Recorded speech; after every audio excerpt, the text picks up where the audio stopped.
Hello tomorrow people, selamat datang kembali di DTPTP Call Series episode 3.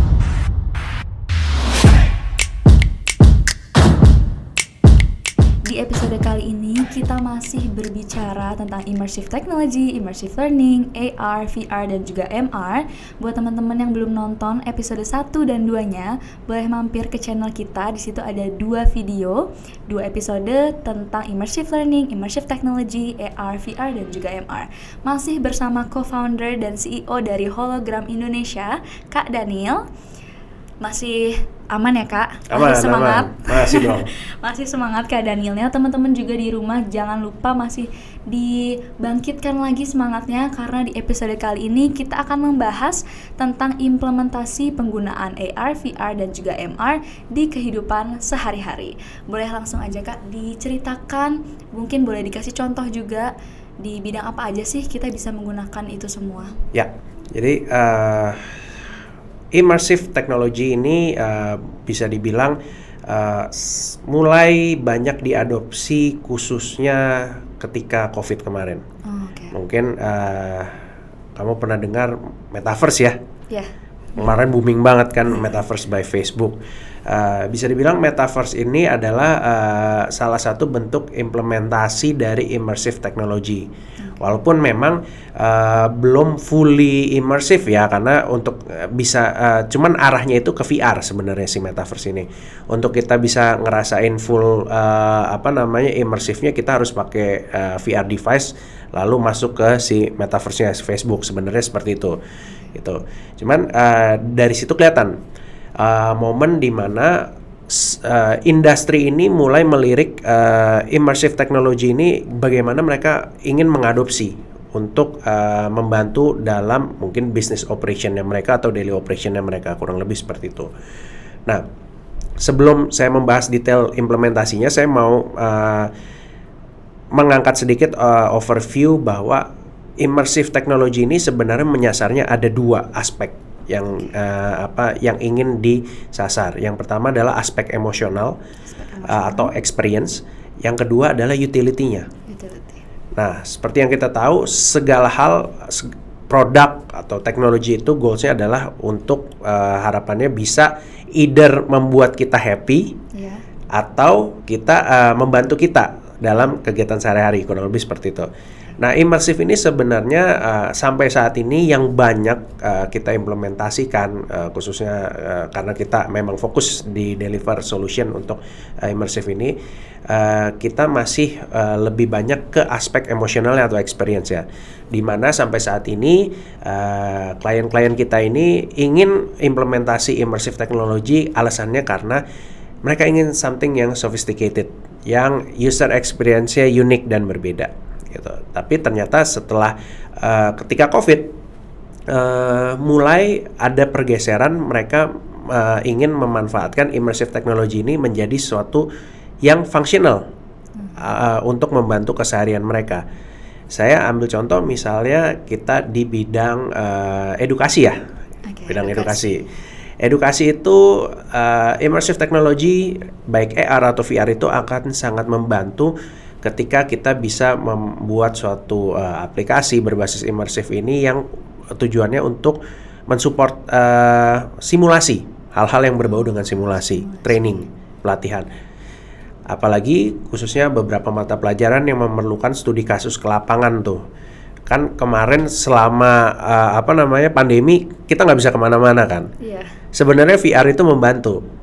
Dengan adanya kita punya konten VR yang merepresentasikan studi lapangan, kita cukup pakai VR device atau sejelek-jeleknya kita bisa menggunakan smartphone kita dengan pengalaman video 360 atau konten 360 untuk ya walaupun feelingnya berbeda ya ketika ke lapangan sama online, tapi paling nggak kita dapat benefitnya, kita bisa tetap explore environment di dalam bentuk virtual simulation, sebenarnya ke situ. Apalagi mungkin untuk edukasi yang berbasis percobaan ataupun butuh misalnya mechanical gitu ya, perbaikan simulasi perbaikan atau kedokteran, simulasi operasi, itu kita bisa utilize baik VR maupun MR dan AR untuk mensupport hal tersebut.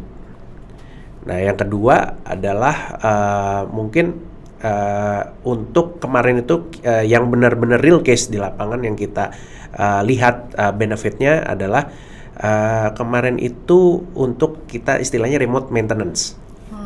Ya, ini untuk dunia industri.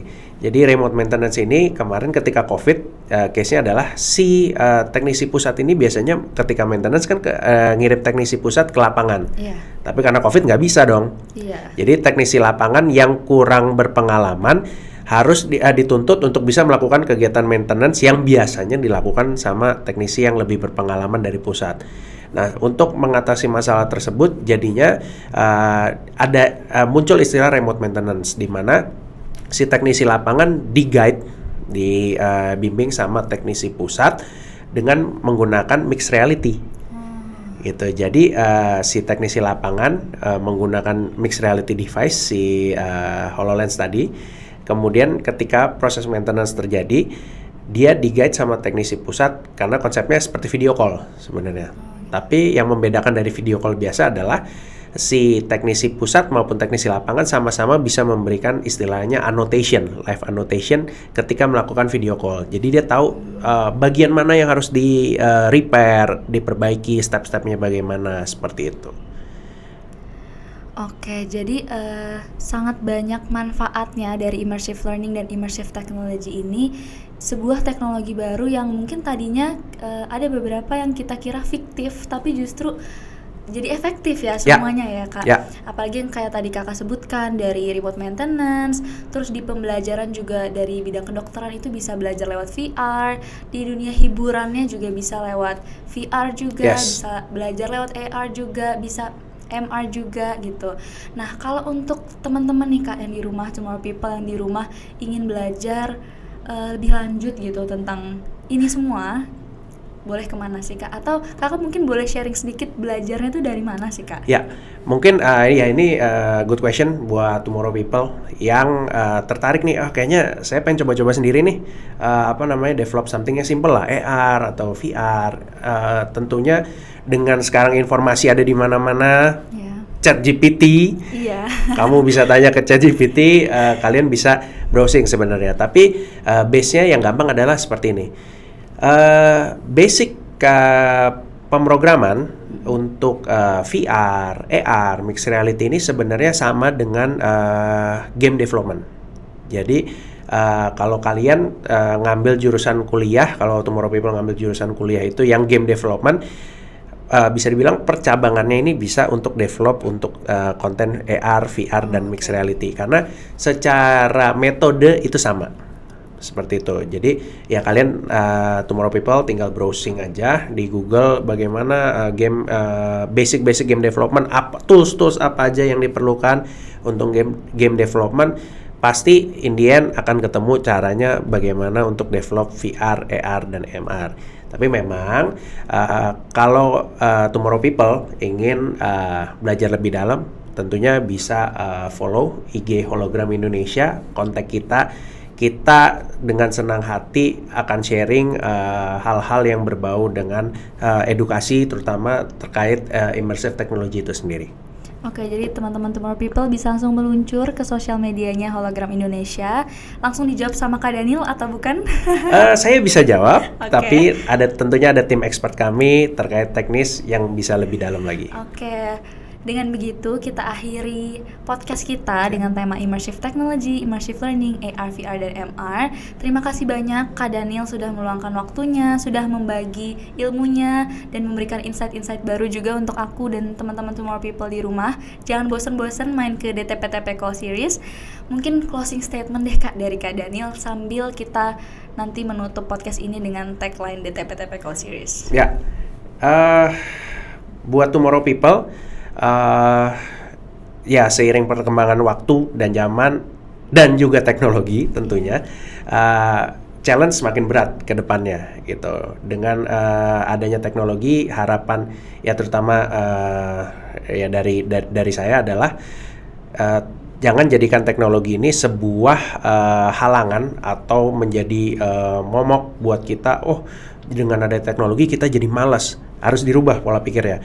Dengan adanya teknologi ini akan membantu kita untuk bisa achieve hal-hal yang lebih besar lagi. Kurang lebih seperti itu.